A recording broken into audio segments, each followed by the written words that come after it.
Sussex kept themselves on top of Lancashire on the penultimate day of their LV County Championship match at the Emirates Old Trafford, where all the visiting team made valuable contributions. Lancashire started the third morning on 157 for 6, trailing by 141 runs, and it took a brilliant bit of wicket-keeping from Ben Brown to bring an 82-run partnership to an end in the morning's 7th over. It was some catch off John Lewis, which saw Smith depart for 49. Smith had begun the day on 41 after forming an important 7th wicket partnership with Alex Davis, who somehow got this short ball from Steve McGoffin to the boundary as he closed in on a 50.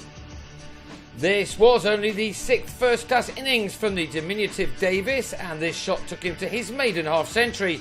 It was a very good effort from the 19-year-old, who'd required 101 deliveries for his 50. That was his 9th 4, and he was just about keeping his side in this game after he'd come in with them on 80 for 6 and in some trouble. They weren't yet out of the woods when he departed for 59 at 179 for 8 in reply to Sussex's 298. He picked the wrong ball from Luke Wright to play this shot to. Ashar Zaidi completed the dismissal with the catch to give Wright his first wicket of the summer. Ashar then found some considerable turn off the pitch to have Simon Carrigan stumped for a single. And when Kyle Jarvis gave McGoffin his 4th wicket with an LBW, Lancashire had been bowled out before lunch for 191 to trail on first innings by 107 runs.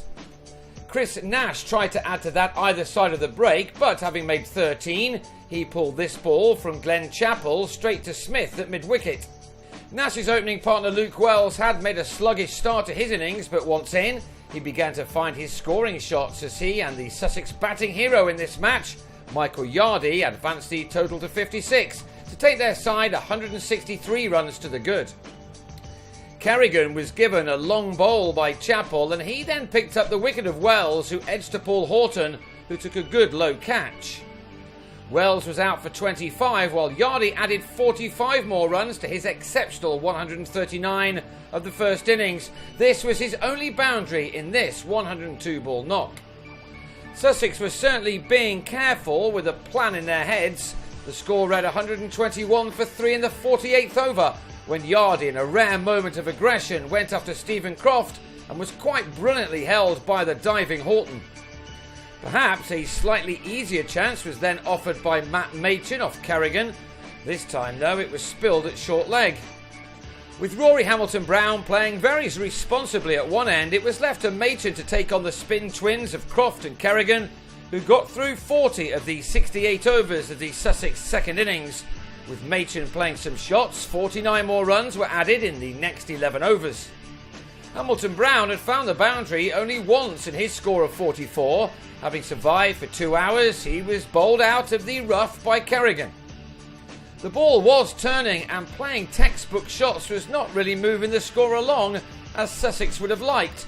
So Machin and new man Wright decided that the best shot to pick from their lockers was the reverse sweep. With that, the total moved beyond 200 and the lead into the 300s, one which will not be easy to chase down on this surface. The spinners were given a breather while Chappell reintroduced himself into the attack. Time for Wright to go after him, something he did only to find Lewis Rees hovering in the deep. There was a little moment of confusion as to the legality of the catch, but Wright was on his way for 18. 10 minutes later, the players headed off with Sussex on 216 for 5, Machin still there on 44, and that gives Sussex a lead of 323 runs going into the last day. Nash can't want many more than that before he declares and leaves it to his bowlers to try to get his side over the line for the third time in 4 games this summer.